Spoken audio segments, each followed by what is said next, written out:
আৰম্ভ কৰিছো শিল্পী পৃথিৱীত এভুমুকি। আজি আমাৰ অতিথি এগৰাকী সংগীত শিল্পী, নাট্যশিল্পী দিগন্ত ভাগৱতী। আপোনাক পুনৰ আমাৰ এই শিল্পী পৃথিৱীত এভুমুকি অনুষ্ঠানটোলৈ স্বাগতম জনাইছো। যোৱা খণ্ডত আপোনাৰ লগত বহু কথাই পাতিলো। আপোনাৰ আকাশবাণীৰ লগত যিখিনি অভিজ্ঞতা, এই অভিজ্ঞতাখিনি আপুনি বৰ্ণনা কৰিলে, আমাক খুব সুন্দৰভাৱে বুজাই দিলে। আজিও আপোনাৰ লগত পুনৰ কথা পাতিম। আকাশবাণীৰ লগতে আপোনাৰ পৰা গীতো শুনিম, লগতে আপোনাৰ পৰা সংলাপো শুনিম, যিহেতু আপুনি এগৰাকী নাট্যশিল্পী। যোৱা খণ্ডত আমি আপোনাৰ লগত ভালেমান কথা পাতিলো, কিন্তু আৰু কথা পাতিবলগীয়া থাকিল। আপুনি যেতিয়া ৰিজত ঘোষণা কৰিবলৈ আহিছিল, তেতিয়া এখন কিউ চিট থাকে। কিউ চিটখন কিমান সময় আগৰ পৰা আপুনি ৰিহাৰ্চেল কৰে বাৰু? কিউ চিটখন আমাৰ হাতত দিয়ে। আজি এইখিনি প্ৰগ্ৰেম যাব, 5:15 ইমানখিনি যাব, 5:30 ইমানখিনি, 7টাত এইটো, 7টা 5ত নিউজ আহিব। ঠিক তেনেকে শিডিউল কৰা থাকেতো। প্ৰায় মই আধা ঘণ্টা আগতেই প্ৰিপেয়াৰ হৈ লওঁ। কেতিয়াবা নিজৰ হাতেৰে লিখি লওঁ। প্ৰথমতে লিখি লৈছিলো নিজৰ হাতেৰে। তাৰমানে তেওঁলোকে কেতিয়াবা ইংলিছতো দিয়ে বা অসমীয়াতো লিখি দিয়ে। কেতিয়াবা মোৰ নিজৰ হেৰি কাৰণে মই নিজেও লিখি লৈছিলো। নিজে লিখি লোৱাটো ভাল আচলতে।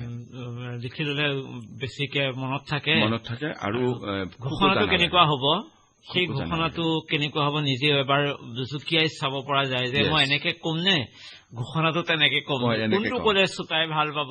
ৰাইট, এই কথাখিনি কিন্তু বৰ গুৰুত্বপূৰ্ণ কথা। মই ভইচটো কিমান এনজয়, কেনেকে মই ডায়লগটো ডেলিভাৰী কৰিম, কোনটো শব্দত মই ষ্ট্ৰেছ দিম, এই বস্তুটো আমাৰ মানে অতিকে প্ৰয়োজন। ছাপোজ এই আকাশবাণী নগাঁও অনুষ্ঠান প্ৰচাৰিত হৈছে FM বেণ্ডৰ 102.7 মেগাহাৰ্টজত। এতিয়া আমি আৰম্ভ কৰিবলৈ লৈছো খেতি পথাৰ অনুষ্ঠান বা সাতসৰী অনুষ্ঠান। আজিৰ অনুষ্ঠানৰ আৰম্ভণিতে আমি শুনাবলৈ লৈছো পল্লৱী বৰুৱাৰ কণ্ঠৰ এটি বৰগীত আছে। তেনেকে অনুষ্ঠান পৰিস্থিতি 7:15 আধুনিক গীতৰ অনুষ্ঠান। আজিৰ অনুষ্ঠানত দীপক বৰুৱাৰ কণ্ঠৰ আধুনিক গীত শুনিবলৈ পাব। ঠিক 7:30 আকৌ কৃষি অনুষ্ঠান। ঠিক এনেকে শিডিউল কৰা থাকে নহয়। মই এবাৰ কিন্তু মনে মনে মানে আপুনি আখৰা কৰি লয় নে? এবাৰ আখৰা কৰি লওঁ। নেক্সট এনাউন্সমেন্ট এটা আছে, ঘোষণা দিব। গতিকে তাৰ আগতে আপুনি এবাৰ আখৰা কৰিছিল? মই কৰিছিলো। এইটো বেছি ক'বলৈ মানে মিছা কৈ লাভ নাই। আমাৰ আশা কৰিবই লাগে অলপ। কেতিয়াবা হঠাৎ যেতিয়া এনাউন্সাৰ ৰুমলেতো আমাৰ যোৱাটো বাধা, কোনো মানুহ সোমাব নোৱাৰে। কিন্তু কেতিয়াবা মই নিজেও দেখিছো কিবা এটা দিবলৈ গৈছো, একদম ৰিহাৰ্চেল কৰি আছে। তেতিয়া গম পাওঁ যে পিছৰটো মানে গানটো বজাই পেলাই পিছত কি কব ৰিহাৰ্চেল কৰি আছে। কিন্তু সেইটোৱে আচলতে আমাৰ নিয়ম হব লাগে যে কেনেকে কব, এনে কৈ দিলেতো নহব। আৰু কাৰণ তেতিয়া এতিয়াও লিচেনাৰসকল বহুত এলাৰ্ট। আজিকালিতো ফোন মাৰি দিয়ে কি কৈছে। তেতিয়াতো চিঠি আহোতে সময় লাগে, কিন্তু সেই চিঠিখনৰ পিছত ইয়াত প্ৰচাৰ কৰি ইমানে সাৱধান হ'ব লাগে। মানে মানুহে কাণ পাতি শুনে ৰেডিঅ'টো। আচৰিত কথা, কাণ পাতি শুনে। আৰু মানুহে যদি আমি ভুলকে কওঁ, একদম কাণত, তেওঁলোকৰ কাণত ঠাচকে বাজি যায় আৰু সেই লগে লগে তেওঁ মানে প্ৰতিক্ৰিয়া প্ৰকাশ কৰে। আপোনাৰ লগত আৰু কথা পাতিম। এতিয়া গীতটি শুনি লওঁ নেকি বাৰু? নিশ্চয়। মই এই কেন্দ্ৰত প্ৰথম ৰেকৰ্ডিং কৰা মোৰ স্বৰচিত গীতৰ কলিকে মই এটি গাই দিছো।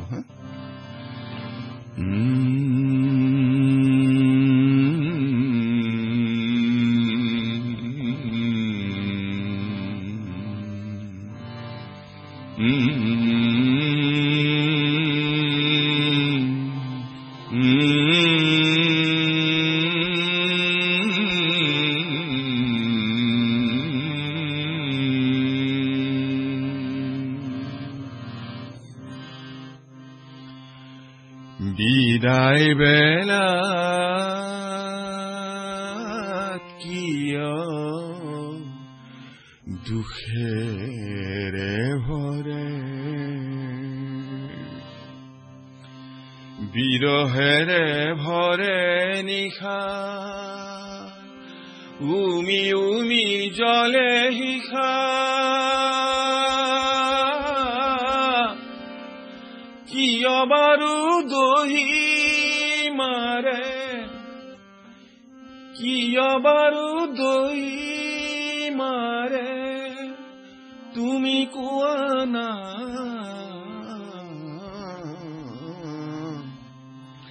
কিয় কোৱা না, বিদায় বেলা কিয় দুখেৰে ভৰে, দুখেৰে ভৰে।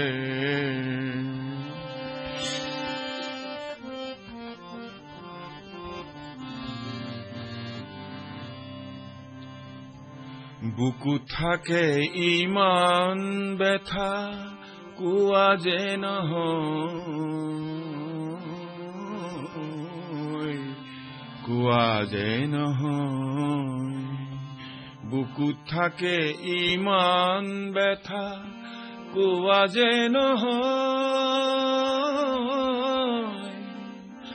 নোৱাৰো বুজাব সখী, নোৱাৰো বুজাব সখী, মাথো তিনি খাতে হিয়া যেন চুৰমাৰ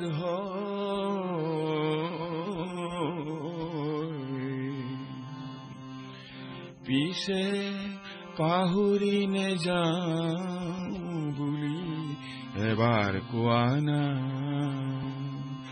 পাহৰি নেযাওঁ বুলি তুমি কোৱা না।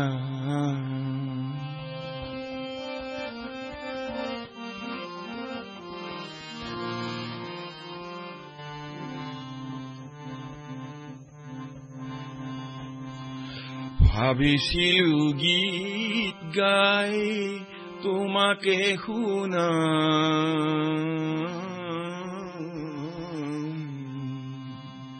তোমাকে শুনাম। ভাবিছিলো গীত গাই তোমাকে শুনাম,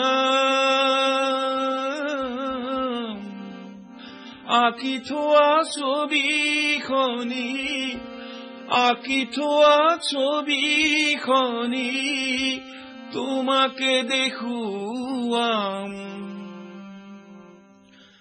আঁকি থোৱা ছবিখনি তোমাকে দেখুৱাম, পিছে পাহৰি নেযাওঁ বুলি তুমি কোৱা না।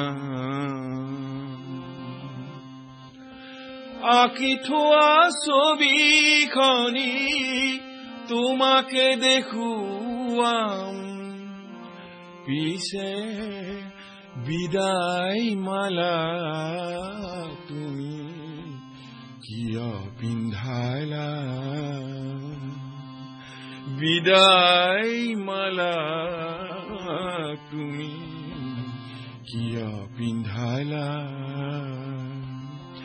বিৰহেৰে ভৰে নিশা উমি উমি জ্বলে শিখা, কিয় বাৰু দহি মাৰে তুমি কোৱা না,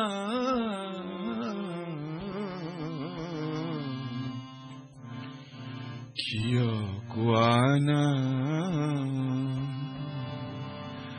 কিয় কোৱা না।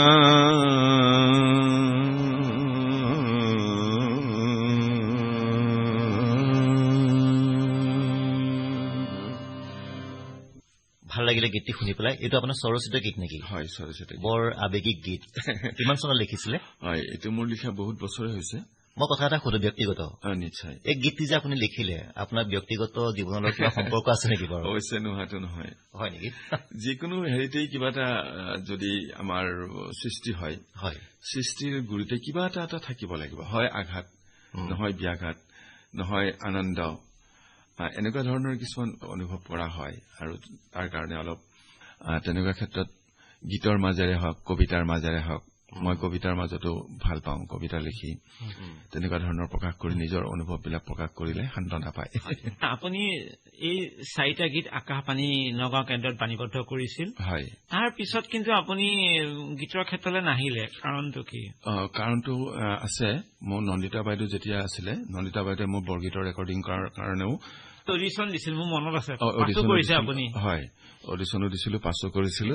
তাৰপিছত বৰগীতৰ ৰেকৰ্ডিং কৰিবৰ কাৰণে মাতিছিল, কিন্তু যিটো সময়ত মাতিছিল সেই সময়ত মই হেন্সৰ কাৰণে অসুবিধা হ'ল, সেই তাৰিখটোত মই কৰিব নোৱাৰিলো। তাৰপিছত আৰু তেনেকে নহ'ল। আধুনিক গীতটো আপুনি 4টা কৰাৰ পিছত আপোনাৰ নহ'ল। বৰগীতৰ শিক্ষা আপুনি ক'ত ল'লে?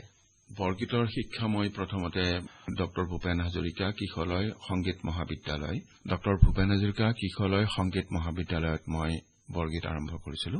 মহাপুৰুষ দুজনৰ অপূৰ্ব সৃষ্টি বৰগীতে আমাক এটা সকলো শ্ৰেণীৰ মানুহকে আধ্যাত্মিক দিশত মানে এটা চিন্তা ভাৱনা কৰিবলৈ আমাক সুবিধা দিয়ে আৰু বৰগীত ভক্তি গীত হিচাপে আমি যিকোনো ঠাইতে আমি এটা নিজৰ প্ৰণালীবদ্ধভাৱে গাব পাৰিলে আমি ভাল হয় আৰু সেই হিচাপে মোৰ গুৰু আছিল মমি গোস্বামী তেখেতে প্ৰথম শিকাইছিলে তাৰ পিছত মোৰ গুৰু কৃষ্ণ গোস্বামীদেৱ গুৱাহাটীত থাকে তেখেত কৃষ্ণ গোস্বামীদেৱৰ অধীনত মই বৰদোৱা থোলৰ বৰগীত মই সত্ৰত মই শিকিছো ৱৰ্কশ্বপো কৰিছো তাৰ পৰা আমি স্বৰলিপি নিয়মৰে আমি মানে বৰগীত শিকিছিলো কৃষ্ণ গোস্বামী ছাৰৰ তাত আৰু ইয়াৰ পৰা মই যোৰহাট সত্ৰ মহাসভাৰ অধীনত আমাৰ যিহেতু মহাবিদ্যালয়খন আছে তাৰ অধীনত মই বৰগীতৰ উপাধি মই 2019 চনত মই লৈছিলো আপুনি অকমান আগতে থোলৰ কথা কলে আপুনি বৰদোৱা থোলত শিকিলে বৰদোৱা থোল কমলাবাৰী থোল বা বৰপেটা থোল এই পাৰ্থক্যটো কিমান আছে বাৰু আচলতে এইটোক লৈ আমি বহুত কিছুমান সেমিনাৰত এই কথাখিনি আলোচনা কৰা হয় পাৰ্থক্যটো বিশেষ পণ্ডিতসকলে বেছি ভালদৰে জানিব কিন্তু পাৰ্থক্যটো ইয়াতে আছে তালবিলাকৰ পাৰ্থক্য আছে অলপ আৰু গীতৰ ৰাগ শৈলীবিলাক কিছু অলপ পাৰ্থক্য আছে যেনে কমলাবাৰী বা সামগুৰি এইবিলাক ক্ষেত্ৰত যেতিয়া আমি ৰাগ আৰম্ভ কৰিম তেতিয়া ৰাগত তেওঁলোকে ৰাম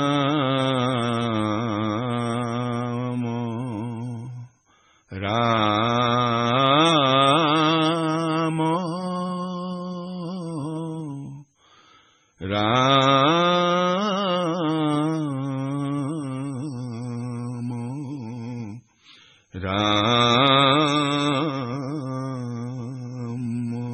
ৰাম ৰাম এইটো ধৰক মহাপুৰুষ শংকৰদেৱজনৰ আখৰী ৰাগ এটা মই এটা উদাহৰণ দিছো তাকে ক'ব গৈছো এইটো অৰিজিনেলি বৰদোৱা থোলৰ যদিও মই এইটো ক'ব গৈছো কমলাবাৰী সত্ৰৰ বৰগীতসমূহৰ ৰাগত কৃষ্ণ শংকৰ গুৰু শব্দটো নকয় পাৰ্থক্য আমি সামান্যভাৱে পাৰ্থক্য এইখিনিতে আমি দেখা পাওঁ কমলাবাৰীত কৃষ্ণ শংকৰ গুৰু নেগায় আমাৰ ইয়াতে বৰদোৱা থোলত এটা বৰ ধুনীয়া এটা মানে আৰম্ভণি কৰা হয় আমাৰ প্ৰত্যেকটো বৰগীতৰ ৰাগটো আমি আৰম্ভ কৰা হয় কৃষ্ণ শংকৰ গুৰু হৰি ৰাম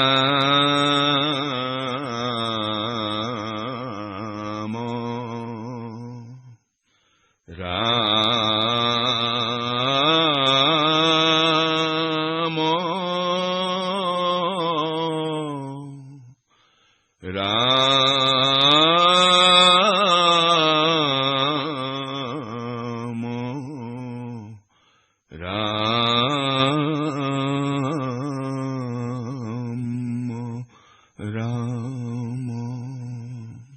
কথাটো বুজি পাইছেনে আমি ৰাগটো আৰম্ভ কৰিছো কৃষ্ণ শংকৰ গুৰু এই নামভাকিৰে তাৰ পিছত ৰাগ যেতিয়া অন্ত পৰিব ৰাগৰ পিছতেই আমাৰ এটা ঘাট এটা আহে তাৰ পিছতেই আমি পদখিনি আৰম্ভ কৰিম বা ধুমখিনি আৰম্ভ কৰিম বৰপেটা সত্ৰত গায়নে বৰপেটা থোলতো কৃষ্ণ শংকৰ গুৰুটো খুব কম গায় আৰু বৰপেটা থোলৰটো আমাৰ অকমান ইয়াতে অলপ পাৰ্থক্য আছে এতিয়া কিহৰ প্ৰভাৱ পৰিছে মই নাজানো বৰপেটা থোলৰ বৰগীতবিলাক চাওক এইটো এটা আচৰিত কথা একেজনা গুৰুৱে একেটা বৰগীতেই লিখে বা বিশেষকৈ তিনিটা থোলত তিনি ধৰণে গীতটো পৰিৱেশন কৰা হয় এতিয়া আমাক যদি নন আছামিজ মানুহ এগৰাকীয়ে সত্ৰীয়া গীত শিকিব আহিছে ধৰক বৰগীত শিকিব আহিছে আমাৰ প্ৰশ্ন হয় যে কোনটো থোলত কোনটো ধাৰাত বৰগীতটো শিকিব একেটা আখৱাৰী গীতেই যে বৰদোৱা থোলত শিকিব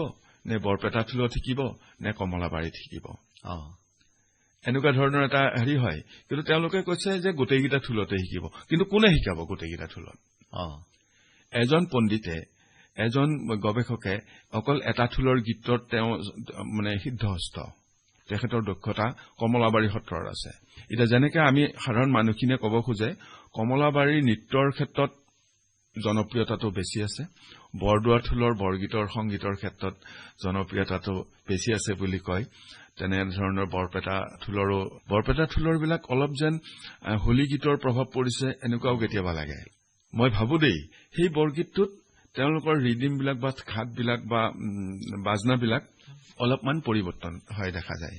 বৰগীতৰ কথা আমি আপোনাৰ পৰা জানিলো।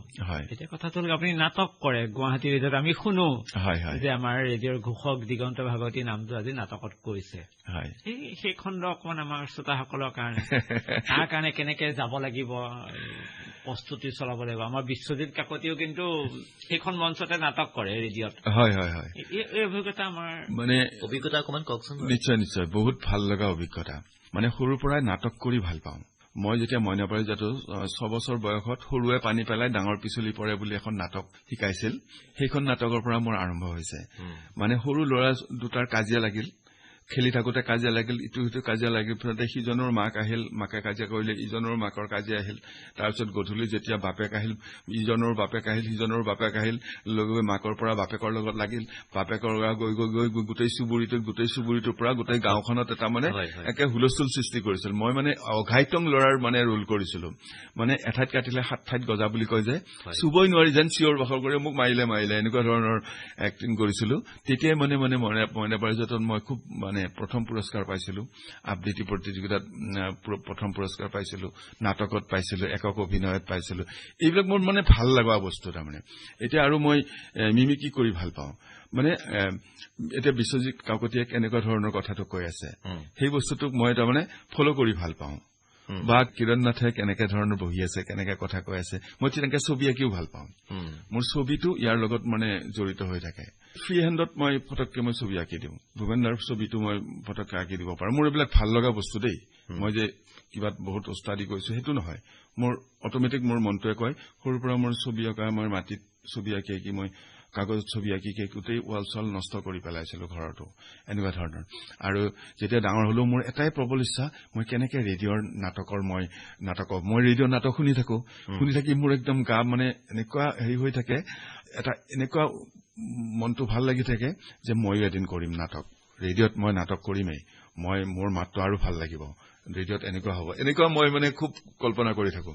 থাকি ইউনিভাৰ্চিটিত পঢ়ি থাকোতে মই এবাৰ ইণ্টাৰভিউ দিলো। ইণ্টাৰভিউ দিওঁতে কিন্তু আজি কাগজখন পাইছো, কাইলৈ ইণ্টাৰভিউ, কোনো ধৰণৰ প্ৰিপাৰেচন নাই। তাৰো আটাইতকৈ টান কাম আকাশবাণী গুৱাহাটীৰ অডিশ্যনৰ কামটো। সংগীতৰ হওক, ইয়াতে কোনো কম্প্ৰমাইজ নচলে।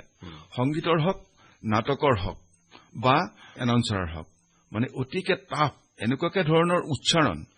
এই যে ভইচ টেষ্ট কৰে অডিশ্যনত, এই কথাটোৱে আমাক নাৰ্ভাছ হৈ পেলাই আমি কেতিয়াবা ভেৰি হৈ গৈছিলো। যিয়ে নহওক, যেতিয়া অডিশ্যন দিছো, অডিশ্যন দিওঁতে মোৰ তাত মানে ইমান গাল দিছে, এটা বহি দিয়ে নহয় মস্ত, সেই বুকলেটটো দিব, দি পেলাই আপুনি এতিয়া প্ৰথম পেজটো দ্বিতীয় পেৰাগ্ৰাফটো মাতক, বাছ কৈ দিলে। তৃতীয় পেজটোত আছে কি, এই গুৰু হল দেখিছেনে, এই গোটেই গুৰুৱে খাই তহিলং কৰি দিলে, শাকনি দৰা দেখিছেনে, এই গৰু এৰাল দিয়া মানুহবিলাকো এই গৰুৰ দৰে দেখিছেনে, ইহঁতৰ কাণ্ড জ্ঞান নাই, চবখিনি খাই চেচ কৰিলেও মানে আমি যিটো বস্তু কৰিছো, আমাৰ মানে শ্ৰোতাৰ মনত যেন ছবিখন ভাহি আছে। তাৰ পেজটো দিলো, মানে আপুনি এতিয়া 2 নম্বৰ পেজত 4 নম্বৰ কলমটো গাওক। 4 নম্বৰ কলমত আছে, এইখন কি ৰাম, এই কিতাপবোৰ উইয়া খাই নিগনিয়া খাই চেচ কৰি পেলালে ও দেহি, এইখন কি কথা মহাভাৰত, উমা কি অৱস্থা নোহোৱা কৰি পেলালে ও, এইখন চোৱা, এইখন দেখোন ৰামায়ণ, ইমান ডাঙৰ মূল্যৱান কিতাপবিলাক কেনেকে পেলাই থৈ গল দেখিছেনে, উইয়া খাই চেচ কৰি পেলালে ও। আমি চিটুৱেশ্যনটো কেনেকে ক্ৰিয়েট কৰিম? আজি দূৰদৰ্শনত কেন্দ্ৰত বস্তুখিনি দেখুৱাই আছে, আমি শ্ৰৱণ শক্তিৰ দ্বাৰা তেওঁক ভিজুৱেলাইজ কৰিব লাগিব। আপোনাক মই এইখিনিতে এটা কথা সুধো, আপুনি গোটেইকেইটা মাধ্যমতে নাটক কৰিছে, মানে কেমেৰাত কৰিছে, দূৰদৰ্শন কৰিছে বা মঞ্চতো কৰিছে আৰু ৰেডিঅ'ত কৰিছে, আপুনি কোনটো টান বুলি ভাবে বাৰু কৰাটো? মই ৰেডিঅ'ৰ কৰাটো অতি টান বুলি ভাবো। মই ৰেডিঅ'ত নাটক কৰা হেৰিটো অতি টান মোৰ বোধেৰে দেই। মোৰ অভিজ্ঞতাৰ ফালৰ পৰা মুখত আপুনি ৰজাও হ'ব লাগিব, প্ৰজাও হ'ব লাগিব, বিখাৰীও হ'ব লাগিব, কান্দিবও লাগিব, হাঁহিবও লাগিব। মাইক্ৰফোনটো আপুনি আঁতৰি যাব নোৱাৰিব। কিন্তু মঞ্চত দেখি থাকে, মঞ্চত আমি সময় পাওঁ, সুবিধা পাওঁ, একচন বিলাক দেখো, কেতিয়াবা একচনত উইদাউট ডাইলগ চলি যায়। হয়নে নহয় আমাৰ বডি লেংগুৱেজ যদিহে কিছুমান লেংগুৱেজ আমি কৈ দিওঁ অডিয়েন্সক ৰজাজন ওলালে মানুহে দেখিয়ে ভাবে তেওঁ ৰজা তেখেতে কলাও নকলাও এই ৰজা এইটো কৰিছে বুলি ভাবিব কিন্তু চবচে চেনজিটিভ হেৰি হল ৰেডিঅ'ৰ নাটকটোৱে ৰেডিঅ'ৰ নাটকখন শুনিলে মানুহজনে বেলেগত ধ্যান দিব নোৱাৰে ৰেডিঅ'ৰ নাটকটোৱে এনেকুৱাকে আপোনাৰ কনচেন্ট্ৰেচন মানে হেৰি কৰাব মানে বস্তুটো চাহকাপ তাতে থলা কিয় চাওঁ দিয়া মোৰ হাতত দিয়াচোন তুমি কি চাহ বনালা হে গোটেই দেখোন ঠাণ্ডা অলপ গৰম কৰি আনা যোৱা এই বস্তুখিনি খোৱাটো মানুহে বুজিব পাৰিব লাগিব খোৱাটো বুজি যাওক ৰাম কি চাহ বনালা তুমি একদম ঠাণ্ডা যোৱা বেয়া নাপাবা তুমি গৰম কৰি লৈ আহা যোৱা মই কাপটো যে মানুহজনীৰ হাতত দিছো সেইটোও তাৰমানে দেখি আছো আমি সেইকাৰণে কৈছো যে অতি জটিল কাম কিন্তু মোৰ গুৰুসকলৰ পৰা মই আকাশবাণী গুৱাহাটী ইয়াতে কমল শৰ্মাৰ পৰা আদি কৰি আৰু কিৰণ নাথৰ পৰা বহুত শিকিছো কিয় শিকিছো জানেনে এই যিবিলাক টেকনিকেলি হেৰি বিশ্বজিৎ কাকতিৰ পৰা আমি বহুত শিকিছো তেওঁৰ যিটো প্ৰেজেন্টেচন ঘোষণা কৰা শৈলী এইবিলাক মঞ্চতে হওক বা কিবা হওক আমি ইজনে সিজনৰ পৰা শিক্ষা ল'বই লাগিব সেইবিলাক বস্তু মোৰ আদৰ্শ মই লওঁ এতিয়া বিশ্বজিৎ কাকতিয়ে মঞ্চত কেনেকুৱাকে এনাউন্সমেন্ট দিছে এখন ডিষ্ট্ৰিক্ট লাইব্ৰেৰী এখন কালচাৰেল মঞ্চত কেনেকুৱা ধৰণৰ হেৰি কৰিছে মই সদায় চব লক্ষ্য কৰো কি পিন্ধিছে বাৰু ভাল লাগিল দিগন্তলৈ আপোনাৰ লগত কথা পাতি আপোনাৰ গীতো শুনিলো অন্যান্য বিষয়ত আমি কথা পাতিলো অনুষ্ঠানটোৰ সময় যিহেতু আমাৰ শেষ হল গতিকে অনুষ্ঠানটো সামৰণি মাৰো বহুত ভাল লাগিল বহুত ধন্যবাদ মোক এইখিনি আপোনালোকৰ ষ্টুডিঅ'ৰ মজাত আনি এইখিনি সুবিধা দিয়াৰ কাৰণে মই পুনৰবাৰ ধন্যবাদ জনাইছো হয় ধন্যবাদ শ্ৰোতাসকল আজিৰ শিল্পী পৃথিৱীত এভমুখী অনুষ্ঠানটিত উপস্থিত আছিল এগৰাকী সংগীত শিল্পী নাট্যশিল্পী দিগন্ত ভাগৱতী অনুষ্ঠানটিত আমাৰ লগত কথা বতৰাত ভাগ ললে কিৰণ চন্দ্ৰ নাথে মই বিশ্বজিৎ কাকতিয়ে বিদায় লৈছো ধন্যবাদ